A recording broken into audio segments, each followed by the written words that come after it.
It's back. The Supreme Court, Honorable Supreme Court bench has pronounced its judgment. We obviously don't have a copy of the detailed judgment yet, which will be uploaded in the course of the day. I am just giving a briefing based on what the court observed during the oral reading out of parts of the judgment. The court has examined aspects of Section 19 of requirement of arrest under the PMLA. There were certain legal issues which arose from that, which especially in the context of whether there is a requirement of necessity of arrest in addition to the requirement of Section 19 which are stipulated in that section. Those aspects the court has referred to a larger bench, and that outcome we will have to await. However, in the interim, the court has observed that Mr. Kejriwal has already undergone substantial amount of incarceration and therefore directed his immediate release in the Enforcement Directorate case. And therefore, insofar as his arrest under Enforcement Directorate is concerned, it has been directed that he should be immediately released. Now that obviously in normal circumstances would have meant that he would be released from jail immediately. However, after the trial court had granted, the vacation bench of the trial court had granted him bail, the CBI had also arrested him. Therefore, he has also been arrested by CBI in a separate, although connected case, but that's technically a separate case. Mr. Kejriwal has initiated proceedings against that also. That is pending and coming before High Court on 17th. So depending on the outcome of the CBI case, his actual release from jail will depend on that. But insofar as ED is concerned, he is no more required to be in custody as per the Supreme Court order in the ED matter. Now, insofar as Mr. Vivek Jain.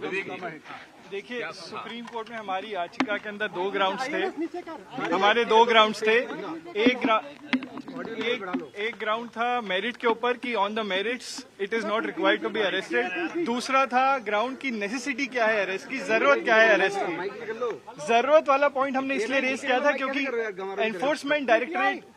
Enforcement directorate के पास evidence बहुत पहले से थे, इसलिए हमने एक question raise किया था कि नेसेसिटी ऑफ अरेस्ट की जरूरत कहां से आ गई जब आपके पास एविडेंस बहुत पहले से थे।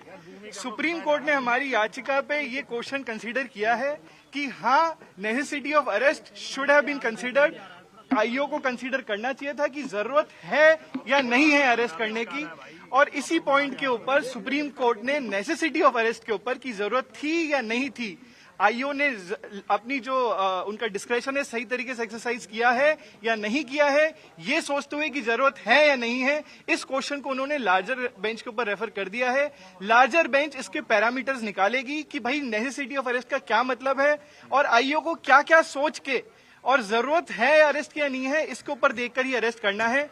अब क्योंकि मामला अब लार्जर बेंच में लंबित हो गया है, इसलिए सुप्रीम कोर्ट ने कहा है क्योंकि बहुत देर से अनसाइड है, 21 मार्च से वो अंदर है, इसलिए पीएमएलए वाले मैटर के अंदर उन्हें इंतरिम जमानत दी जाती है और पीएमएलए वाले मैटर के अंदर अब अरविंद केजरीवाल को बेल मिलेगी। As far as CBI is concern, CBI का मैटर अभी भी लंबित है, उसके अंदर हमारी याचिका हाईकोर्ट के अंदर अभी पेंडिंग है जो 17 तारीख को आ रही है। उस पर डिपेंड करेगा कि वो एक्चुअल में केजरीवाल साहब बाहर आएंगे या नहीं आएंगे। As far as PMLA is concern, the matter is over. As far as his interim bail is concern, he is out on bail. Thank you sir, thank you. Negi तो बड़ी खबर आपको बता दें, अब ये क्लैरिटी है, दोनों वकीलों ने, अरविंद केजरीवाल के वकील ने ये साफ कर दिया कि पीएमएलए मामले में राहत मिली है, यानी अंतरिम जमानत मिल गई है, लेकिन अभी जेल से बाहर नहीं आएंगे क्योंकि सीबीआई रिमांड में है। आज राउज एवेन्यू कोर्ट में पेशी है, लेकिन हाई कोर्ट में वो मामला अभी पेंडिंग है। 17 तारीख को उस पर सुनवाई होगी, तो शायद उसके बाद जो भी फैसला होगा तब जेल से बाहर आना मुमकिन होगा। लेकिन एक बड़ी राहत पीएमएलए मामले में, यानी जो एनफोर्समेंट डायरेक्टरेट की तरफ से मामला था, उसमें अंतरिम राहत मिली है, अंतरिम जमानत मिली है। विक्रांत यादव हमारे साथ। विक्रांत जी पंकज। तो विक्रांत, एक बड़ी राहत है, लेकिन देखिए पंकज, निश्चित तौर पर एक बड़ी, जी बोलिए।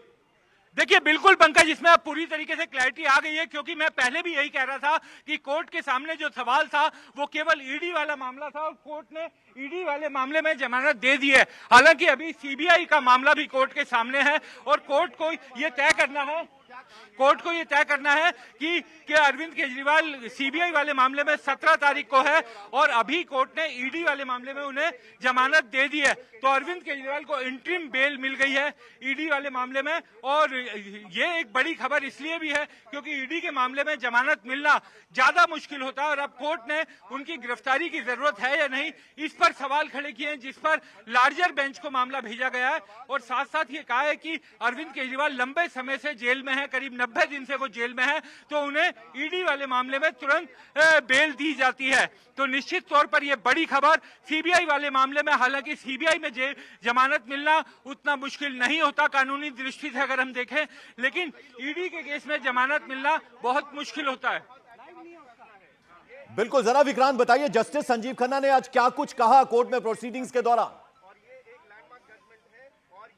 देखिए, जस्टिस संजीव खन्ना ने अपने आदेश में कहा कि गिरफ्तारी की धारा 19 को तय करना बहुत जरूरी है, जिसके तहत गिरफ्तारी की जाती है और उसको तय करना बहुत जरूरी है। और वो एक बड़ा सवाल है जिस पर लार्जर बेंच यानी बड़ी बेंच को उसका मामला भेजा जाता है। बड़ी बेंच यानी 2 जजों से ज्यादा की बेंच इस मामले को सुनेगी। सीजेआई इस मामले में बेंच बनाएंगे। हमारे साथ ऋषि हैं जो आम आदमी पार्टी की लीगल सेल के भी सदस्य हैं और अरविंद केजरीवाल के हर कानूनी मुकदमे को देख रहे हैं। ऋषि, एक बड़ी जीत आप लोगों के लिए, भले ही अभी अरविंद केजरीवाल जेल से बाहर नहीं आएंगे। देखिए, ये बहुत बड़ी जीत है, ना सिर्फ अरविंद केजरीवाल जी के लिए, आम आदमी पार्टी के लिए और पूरे देश के लिए, क्योंकि जिस प्रकार ईडी जो है पीएमएलए का दुरुपयोग कर रही थी और जो पॉलिटिकल अपोनेंट्स को अरेस्ट कर रही थी, आज सुप्रीम कोर्ट ने कुछ सवाल फ्रेम किए हैं और सवाल को जो है लार्जर बेंच को दिया है और साथ ही साथ ये कहा है कि अरविंद केजरीवाल ऑलरेडी 90 डेज हो गया है, उनको अंतरिम जमानत भी दी है। तो ये एक बहुत बड़ी जीत है। कोर्ट ने यह भी कहा है कि वो दोबारा से अपने पद पर बैठते हैं या नहीं बैठते हैं, ये उनका अपना फैसला होगा, हम इसमें नहीं पड़ना चाहते। सुप्रीम कोर्ट ने कहा है कि ये फैसला कि वो एग्जीक्यूटिव हैं,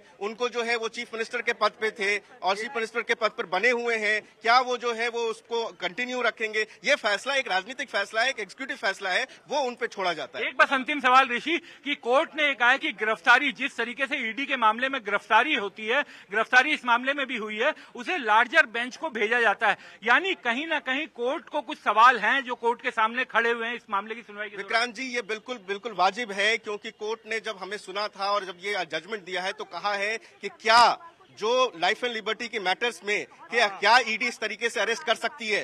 क्या सेक्शन 19 में इंट्रोगेशन में बुला के या इंट्रोगेशन को ज्वाइन करवा के उनको तभी अरेस्ट करना जरूरी है? क्या अरेस्ट इज रिक्वायर्ड, नीडेड और नेसेसिटी ऑफ अरेस्ट वो है कि नहीं है? इस पे जो है क्वेश्चन फ्रेम किया है सुप्रीम कोर्ट ने। ये बहुत बड़ा क्वेश्चन है जिसको उन्होंने खुद उस पे कोई जजमेंट नहीं दिया है और लार्जर बेंच को रेफर किया है। बहुत बहुत शुक्रिया ऋषि। तो ऋषि थे ये ऋषिकेश कुमार जो आम आदमी पार्टी के वकील हैं और इस समय सुप्रीम कोर्ट में आप देख सकते हैं कि अरविंद केजरीवाल के वकील मीडिया का जमावड़ा, क्योंकि बड़ी खबर ईडी के मामले में ईडी ने जो गिरफ्तारी की थी उस पर एक तरह से सुप्रीम कोर्ट ने अब गिरफ्तारी के कारणों का परीक्षण करने के लिए उसे लार्जर बेंच के पास भेज दिया है। बड़ी बेंच अब उस मामले की सुनवाई करेगी। बड़ी बेंच ये देखेगी कि ईडी के कितने अधिकार होते हैं, किस तरीके से ईडी अरेस्टिंग कर सकती है, क्या इस तरीके के मामलों में गिरफ्तारी करना जरूरी होता है। इन तमाम सवालों के जवाब तलाशने के लिए अब सुप्रीम कोर्ट ने एक लार्जर बेंच बनाने का कहा है, जो बड़ी बेंच बनेगी और वो इन सब मामलों को सुनेगी। निश्चित तौर पर मैं ये कहूंगा कि ईडी के लिए एक झटका इसलिए है क्योंकि ईडी अरविंद केजरीवाल को इस मामले का मेन कल्प्रिट बताती थी। ईडी का कहना था कि वो दिल्ली आबकारी नीति मामले में सबसे बड़े सरगना की उपाधि उन्होंने अपनी चार्जशीट में दी थी। तो पूरे केस पर क्या असर पड़ेगा ये कानूनी जानकार अभी देखेंगे, लेकिन अरविंद केजरीवाल को जिस तरीके से अभी इंटरिम बेल दी गई है और ये कहा है कि वो लंबे समय से जेल में है, करीब 3 महीने हो गए उन्हें जेल में, तो उन्हें छोड़ने के तुरंत आदेश दिए जाते हैं। हालांकि चूंकि सीबीआई ने एक केस अलग से दर्ज कर लिया था, अभी वो बाहर नहीं निकलेंगे, उन्हें सीबीआई के केस में भी जमानत लेनी होगी। ठीक, मैं लौटूंगा आपके पास विक्रांत यादव, बने रहे हमारे साथ। इस बीच अमित पांडे मेरे सहयोगी, इमरान हुसैन मंत्री हैं आम आदमी पार्टी के, इस फैसले के बाद उनका क्या कहना है, जरा उनकी बात सुन लेते। जमानत दी है सुप्रीम कोर्ट ने, क्या कहना चाहेंगे आप? देखिए, सत्य परेशान जरूर हो सकता है लेकिन कभी हारता नहीं, पराजित नहीं होता। तो मैं सुप्रीम कोर्ट का बहुत बहुत तहे दिल से शुक्रगुजार हूँ, शुक्रिया अदा करता हूँ और पूरी दिल्ली के लोगों को बहुत बहुत बधाई देता हूँ। क्या कहेंगे, क्या किस आधार पर ये कहा है? मैं कहूँगा सत्य परेशान जरूर हो सकता है लेकिन कभी हारता नहीं, पराजित नहीं होता है। ये सच्चाई की जीत है। अंतरिम जमानत सीबीआई मामले में भी अंदर रहना पड़ेगा। देखिए, सत्य मैंने आपसे कहा ना, परेशान तो जरूर हो सकता है, आप सच्चाई को परेशान जरूर कर सकते हो, लेकिन सत्य कभी हारता नहीं है। अब लगता है सीबीआई मामले में जमानत मिल जाएगी। आपको दिख रहा है वो चले गए अंदर। सबसे पहले मैं वापस इसको प्ले करवा रहा हूँ। सारे शुरू हो गए हैं। इस बीच बीजेपी के नेता आरपी सिंह वो क्या कह रहे हैं, जरा उनकी बात भी सुन लेते हैं।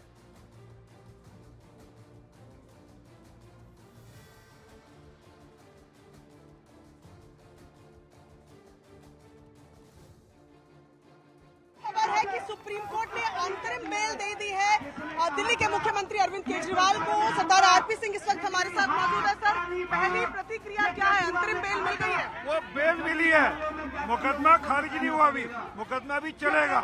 उनके खिलाफ जो मामले हैं, जो सबूत है वो हैं, और वह उनको ट्रायल कोर्ट में फेस करने पड़ेंगे। और अभी ईडी से मिला, सीबीआई की जांच अभी जारी है। अभी आपको नहीं लगता कि बाहर आ पाएंगे, क्योंकि सीबीआई का केस तो नहीं लगता कि बाहर आ पाएंगे, क्योंकि सीबीआई की जांच अभी जारी है और उसमें उनको बेल नहीं मिली। तो मूल बात है, दिल्ली में भ्रष्टाचार हुआ, ये तो हाई कोर्ट की टिप्पणियों में है, ये राउज एवेन्यू कोर्ट की टिप्पणियों में है, और ईडी और सीबीआई के पास सबूत है। इसलिए ये मुकदमा चलेगा और इनके खिलाफ पूरी की पूरी कार्रवाई होगी। आम आदमी पार्टी इसे बड़ी जीत मान रही है। वह जीत किस बात को माननी है? क्या मुकदमा खारिज हो गया? क्या जो पूरा का पूरा मामला था भ्रष्टाचार का, क्या वह खत्म हो गया? भ्रष्टाचार का मामला इनके खिलाफ है, ईडी के पास सबूत है, सीबीआई के पास सबूत है, वह अपने सबूत पेश करेंगे। ये थे हमारे साथ सरदार आरपी सिंह, जो साफ तौर पर कह रहे हैं कि मुकदमे अभी चलेंगे और ये जो छूट मिली है, बेल मिली है, वो केवल ईडी के मामले में मिली है। कैमरा पर्सन किशोर के साथ प्रियंका कांडपाल, न्यूज़ 18 इंडिया, दिल्ली। आइए एक बार फिर रुक करते हैं। मेरे वरिष्ठ सहयोगी विक्रांत यादव सुप्रीम कोर्ट के बाहर से हमारे साथ मौजूद है। विक्रांत, जो बात आप बता रहे थे, जो अरविंद केजरीवाल के वकील बता रहे थे, यानी 3/4 of the battle is one, क्योंकि ईडी की जकड़े में से बाहर आना, जकड़ में से बाहर आना बेहद मुश्किल काम है। तो पीएमएलए मामले में जमानत मिली है, तो एक बड़ी राहत है अरविंद केजरीवाल के लिए, आम आदमी पार्टी के लिए। देखिए पंकज, अरविंद केजरीवाल और आम आदमी पार्टी के नेता अक्सर अरविंद केजरीवाल की जब भी जमानत की अर्जी लगती थी तो ये नारे लगाते थे कि जेल के ताले टूटेंगे, अरविंद केजरीवाल छूटेंगे। तो अब ये कह सकते हैं कि जो ताला है वो ताला तो हट गया, अब उससे खुलना बाकी है, क्योंकि सीबीआई के मामले में अभी गिरफ्तारी उनकी है, जेल में है वो, और सीबीआई के मामले में जमानत मिले बिना वो बाहर नहीं आ सकते। लेकिन आपने कहा 3/4, निश्चित तौर पर एक बड़ी माफ कीजिएगा, बड़ी जीत है। ईडी के मामले में जमानत मिलना बहुत मुश्किल होता है। हमने कई मामलों में देखा है कि जो ईडी की ट्विन कंडीशंस होता है उसका पालन कर पाना बहुत मुश्किल है। उसमें या तो प्राइमा फेसी एक्यूज ने कोई अपराध नहीं किया, उसकी कोई भूमिका नहीं है, ये पूरी तरीके से कोर्ट सेटिस्फाइड हो जाए, और उसके साथ साथ कोर्ट को इस बात का भी विश्वास हो कि जमानत पर रहते हुए दोबारा इस तरीके की घटना नहीं होगी। तो ये दोनों कंडीशन बहुत ही महत्वपूर्ण होती है। आमतौर पर ट्रायल के बाद ये फैसला तो लग सकता है कि आरोपी इसमें शामिल है या नहीं, लेकिन पहले जमानत के स्तर पर यह तय कर पाना बहुत मुश्किल होता है, और इसी कारण जमानत नहीं मिलती। लेकिन सीबीआई के मामले में ऐसा नहीं है। सीबीआई के मामले में इस तरीके की ट्विन कंडीशंस नहीं है, तो ये कह सकते हैं कि अरविंद केजरीवाल के सामने जो बड़ी दिक्कत थी वो अब हट गई है, क्योंकि कोर्ट ने उन्हें अंतरिम जमानत दे दी है। और यह अंतरिम जमानत किसी टाइम पीरियड के लिए नहीं है, क्योंकि आपको याद होगा जब अरविंद केजरीवाल दिल्ली का चुनाव लड़ने के लिए, चुनाव प्रचार के लिए उन्होंने इंटरिम बेल मांगी थी, तो वो एक समय सीमा के लिए मिली थी जिसमें उन्हें चुनाव प्रचार खत्म करके वापस आना था। लेकिन अब कोर्ट ने उन्हें इंटरिम बेल दे दी है। सीबीआई के मामले की सुनवाई 17-18 तारीख में दिल्ली हाईकोर्ट में लगी हुई है।